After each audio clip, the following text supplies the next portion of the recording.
Good morning, Amy here with Karina, and this morning we just wanted to talk a little bit about programming. Specifically, as far as programming goes, what are we looking for each day as far as a stimulus? Can you explain a little bit about what programming is supposed to look like? Yeah. And how hard we're supposed to push on any given day? Okay, so we've been in the CrossFit game a really long time, and back when it was kind of forming at its roots. So we learned a lot back then at our seminars, especially with, I had Greg Glassman at my original seminar, and him being the founder of it, really explaining what intensity does, and also realizing after all these years that intensity is one of the hardest pieces to teach in this realm of workout. So what we've really been trying to do is to teach you guys how to work and find intensity in the right days. I cannot program hardcore, intense workouts 5 days a week. Our bodies are not designed to do 5 days a week of actually finding that intensity piece. People who are pushing around that 80 to 85% mark are not getting to that pain cave. And I don't mean pain cave as in injuring yourself. I mean pain cave as you're willing to push and you can push on the correct workouts. Bodybuilding has such a bad rap in the CrossFit world, and I 100% disagree with that. Bodybuilding makes you feel good, makes you look good. We use a lot of kettlebells and dumbbells in bodybuilding, and it creates a lot of unilateral work, which means symmetry and balance for your muscles, for structural safety, and for identifying weaknesses from side to side, limb to limb. Yeah. It's really challenging to teach people that intensity piece. So the best thing I can say is in 6 days of looking at workouts and programming, people tend to avoid the days, well, I'm not going to get much out of that one. It's just bodybuilding. It's just bodybuilding. Number one, you can make it as challenging as you want as far as load goes, as long as you're safe. So there are no rules that you have to load light, but we want good quality movement, because over the span of time in your training life, you need to have quality movement. You don't do that during the game, during the push. That is not about quality movement. You want to have safe movement, but you want to move fast. There are times where we need to slow down and practice our movement so that when it comes time to be able to push, you understand how to push. And so my challenge for people today, and not just today, is overall looking at the programming, is understanding the stimulus. I know that in my classes I really try to talk about that. I say, hey, you guys, this WOD shouldn't last more than 8 minutes. If you're going past 8 minutes, you went too heavy, or whatever it is, or you chose too challenging of a gymnastic movement. If you can't get, I don't know, the 20 handstand push-ups in, let's say, a 3-minute time frame, and it's supposed to be quick, that wasn't the right stimulus for you. You needed to hit push press or something. So anyway, so we're trying to teach you guys. Our job is not to just tell you what to do. Our job is to educate you guys as to feeling what you need to feel in the certain workouts, and that the best athletes in the world, the best trainers in the world, the best coaches in the world come back to the basics. Day in, day out, come back to what works. So when you see box jumps, push-ups, that kind of stuff, we're looking for a certain stimulus. We're looking for certain things. And it doesn't mean that you can have intensity for 30 minutes. Not possible. We're not Olympic level elite athletes going for 30 minutes of 100% push. That's not what we're designed to do. It's not what we're doing. We're trying to get fit. We want to look good and we want to feel good. So in order to do that, we have to start understanding what we're asking them to do. Bodybuilding is so important. Yes, there's glute work. I know guys don't enjoy it. However, You need it. you need it. It is so practical for so many things. Number one, aesthetically, they look better. I don't care if you're a dude and you're like, oh, nobody cares about my glutes. Trust me, we're looking. We care. Not only that, but it's very functional. It helps you lift more, it helps you run faster, it helps you jump higher. You want to squat more?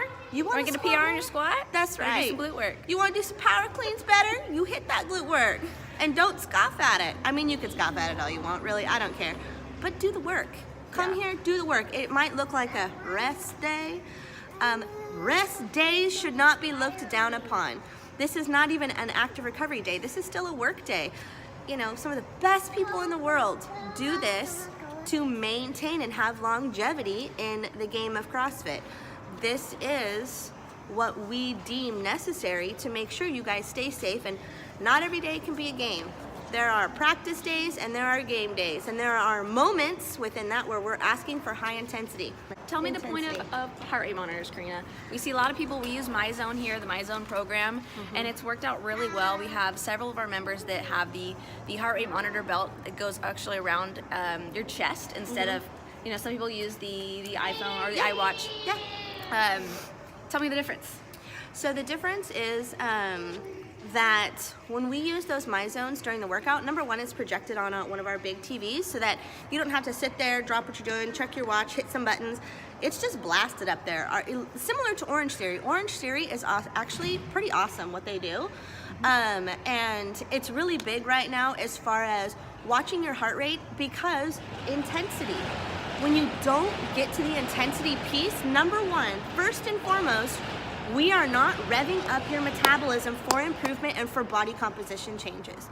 Body composition changes with numerous things. Number one, stress. If you can manage stress, nutrition, sleep, and then what are you doing in your workout? If you're proficient at the movements and you know what you're doing and you can be in the red safely with those, have at it. Awesome. Proud of you. You've worked hard to get there. But a lot of people just aren't there. And so doing dumbbell cleans versus a barbell clean, dumbbell cleans are much easier for the masses. And again, that balance and unilateral work, I don't have another arm compensating for one. I could get into the red with those dumbbell cleans just as easy as I can get into it with a barbell. What matters is your skill level. So in order to have the skill level to do it, you have to have the efficiency, which means you have to practice it at a slower pace to be able to get there. And some people have done that and they do it wonderfully, and they can hit those barbell workouts and thrive in that. And so, all it is running today. It's one of the most basic survival skills in the world, number one, being able to run. So, you know, I think it's pretty important. So, in learning about programming and trying to educate you guys about programming, we want you to hit the correct stimulus for the day and learn how to get there or how to modify to get there.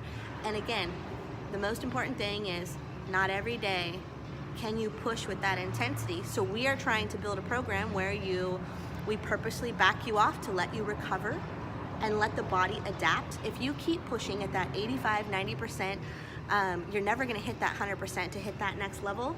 You're never gonna hit what you need to hit to actually improve.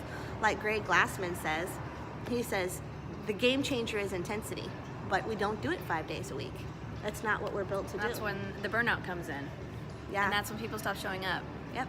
Or get injured. Yeah. Injury is a big deal because they're trying to push really, really hard 5 days a week. It's like, let's peel back a little bit. Let's try to follow it or learn what your body is capable of when it feels good. And with that piece, understanding you may be somebody who can push hard 4 times a week, but maybe it's 2 on, 2 off, 2 on, or something. I don't know. Everybody's body's different because your sleep and stress, what's happening in your life, and just how your body is built. There's this great guy out there named Marcus Philly. Props, you're the man. One of his slogans is built, not burnt. He does more bodybuilding than anything else. However, when he pushes for his CrossFit WODs a few times a week, he actually is pushing and works for that consistency piece and works really, really hard. Again, he's a long-term trained athlete, but understanding what works for your body and how to push your body on the days that is what it's designed for, that's really, really important. And we want you to get there. We want you guys to learn that and learn how to do that. So the stimulus, guys, we really want to educate you guys on that and what that looks like. And it's a process. But that's what we're here. We're here to guide you. We're here to teach you so that you guys can be fully present and aware in your bodies, what works for you. And then you guys can teach us about your bodies and how this feels or how this doesn't feel. We need to know from you guys too. So overall, just trust the programming. A lot goes into it. It is strategic, whether you know it or not. If you know anything about programming, just trust it. So Karina knows what she's doing, and hope to see you guys I have later. helpers. It's not just me. All right, guys.